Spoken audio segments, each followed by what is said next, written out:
Assalamualaikum warahmatullahi wabarakatuh. Salam sejahtera bagi kita semua. Perkenalkan, nama saya Krisnayanti Kesyapatanda dengan NIM 2314010008 dari Universitas Indonesia Timur, Fakultas Ilmu Komputer, Program Studi Teknik Informatika. Di kesempatan kali ini kita akan membahas mengenai konsep DNS server. Kita akan pelajari nanti bagaimana server itu bekerja. Oke, yang namanya Windows Server, karena ada yang namanya server, bisa berfungsi sebagai macam-macam, punya role bermacam-macam. Ada sebagai mail server, DHCP server. Nah, salah satunya adalah DNS server. Apa itu DNS? Mungkin ada yang sudah tahu dan ada yang belum tahu. Oke, DNS atau domain server bisa juga disebut domain name service. Sama aja sih, kalau server itu alat-alat service, yaitu software yang berjalan di dalam servernya.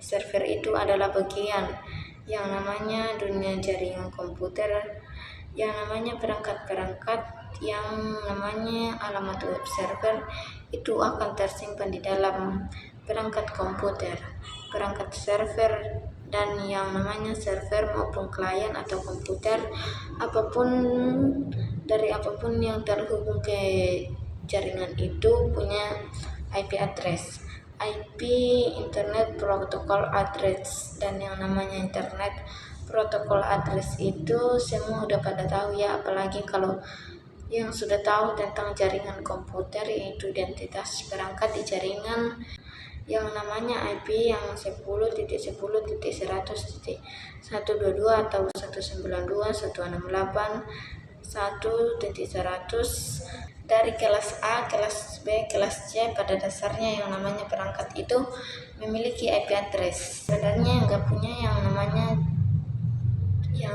nama, cuman supaya gampang mengetahui, supaya gampang bagi manusia untuk menunjukin sebuah alat di jaringan itu menggunakan namanya. Sebuah alat di jaringan itu menggunakan nama karena pada dasarnya manusia lebih gampang menghafal nama ketimbang menghafal angka.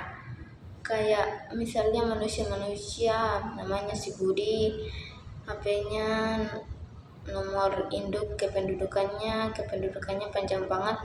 Mungkin kita manggil orang sesuai nomor induk kependudukan, sekalipun semua orang punya nomor induk kependudukan yang berbeda-beda. Begitu juga perangkat komputer maupun website itu semua menggunakan IP. Nah, supaya web browser bisa membuka alamat website sesuai dengan usernya inginkan, ya tentunya kita harus mengikuti alamatnya, misalnya www.google.com.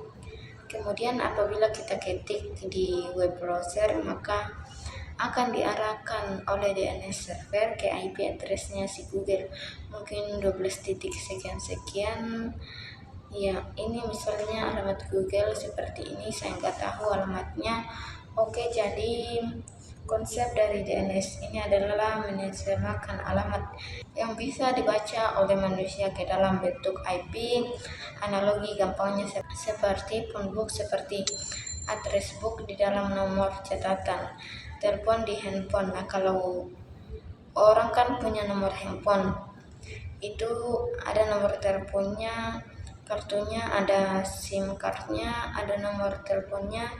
Pasti beda-beda tiap orang nomor telepon. Kalau kita mau nelpon seorang, kita sulit menghafal nomor telepon, maka itu sulit, makanya kita simpan di alamat di buku alamat telepon di phone book, supaya kita tahu si Budi nomor teleponnya sekian, si Santi nomor teleponnya sekian, sehingga kalau kita ketik Santi akan keluar nomor teleponnya, terus tinggal kita delete. Itulah konsep JS. Oke, fungsi DNS itu menerjemahkan hostname seperti ini, dari hostname ke IP, lalu dari IP ke hostname, dan bisa juga dari hostname ke sini. Sini ini adalah alias atau nama alias dari hostname itu sendiri. Contohnya server Google lah. Server Google itu kan gak cuma satu Google, itu punya banyak server di belakang layar, di backnya itu ada banyak server. Alamat utama ya google.com, tapi servernya bisa banyak, mungkin ada google1.com, google2.com, nah dan seterusnya.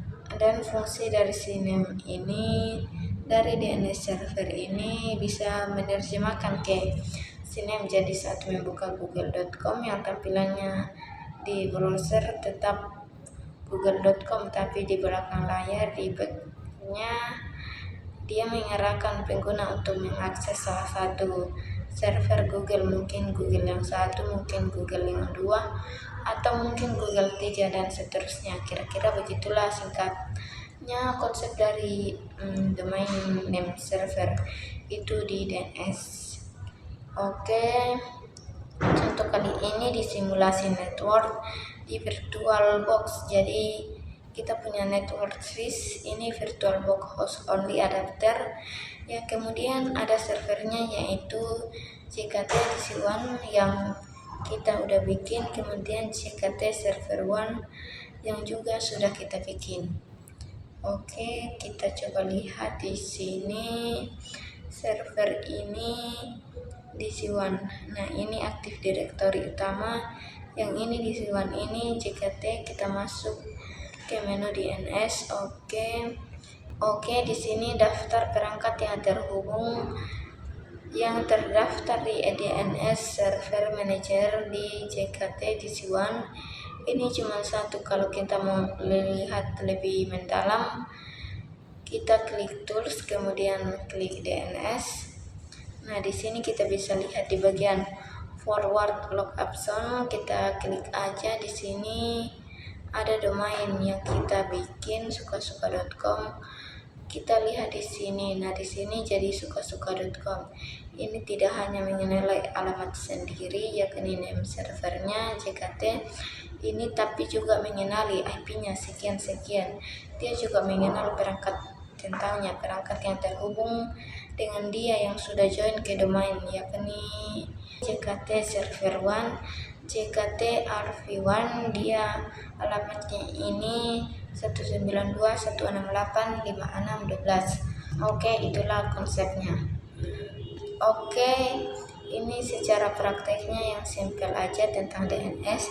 Jadi setiap kali ada perangkat yang join ke server JKT1 ini, dia akan mendaftarkan nama komputer lainnya. Berikut IP address-nya beberapa. Oke, kita praktek ya contohnya. Oke, saya buka VirtualBox di sini. Saya punya Windows 10. Windows 10 ini mau saya join domain, dia masih workgroup. Kita jalankan dulu Windows 10 ini. Pastikan di bagian network settingnya ini attack hostnya on the adapter sama dengan Windows Server, yang domain control sama Windows Server, yang server Windows Server ini yang di bawahnya juga attack to host. Jadi mereka ini tiga perangkat ini berada di satu jaringan yang sama. Saya nggak tahu IP-nya dia dapat berapa.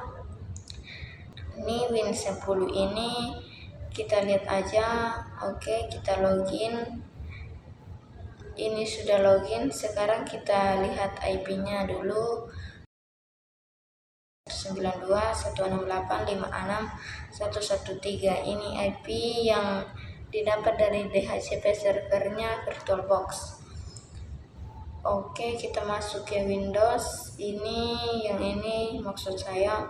Oke, sekarang saya mau join domain si server ini, si Windows 10 ini, untuk join ke perangkat. Kita masuk ke komputer, Advanced View Advanced System Setting. Nah, ini View Advanced System Setting. Nah, oke, kita ke komputer name, kemudian change. Nah, ini komputer name-nya biarkan saja seperti ini. Nah, terus kita join ke domain ke sukasuka.com. Kita ke properties. Oke, kemudian DNS-nya 192.168.56.11. Ini adalah DNS dari DC1 server, DC1 View Advanced Sistem setting. Oke, sekarang kita ke komputer. Ini kita change dulu domainnya. Kita join domain sukasuka.com. Oke, kemudian sukasuka /administrator. Oke, welcome to sukasuka.com. Kita restart. Oke, kita tunggu sampai login kembali. Ya. Oke, sesuai login. Sekarang kita mau login sebagai domain lewat ID domain atau lokal. Kita lokal aja dulu ya, soalnya yang penting dia join dulu. Oke, sekarang sudah login. Coba kita cek winnya. Ini saya refresh. Nah, ini saya tekan F5 atau klik refresh di sini. Di sini keluar dari daftar DNS-nya.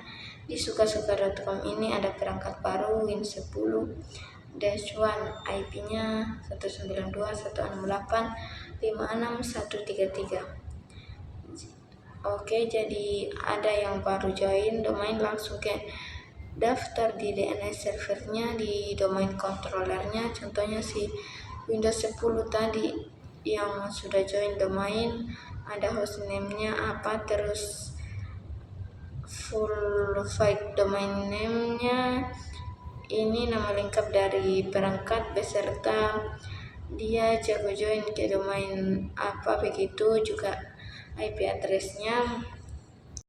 Oke, klik cancel saja ya.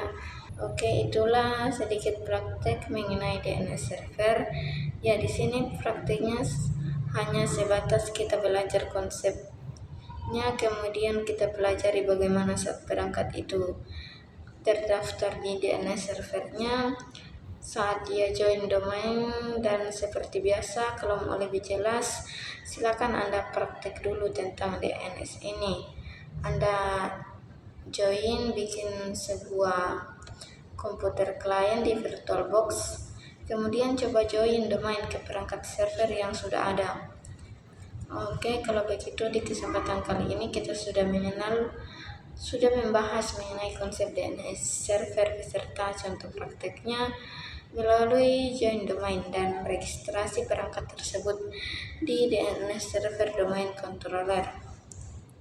Oke, kalau begitu dari saya kali ini cukup sekian. Mohon maaf bila ada kekurangan. Sekian dan terima kasih.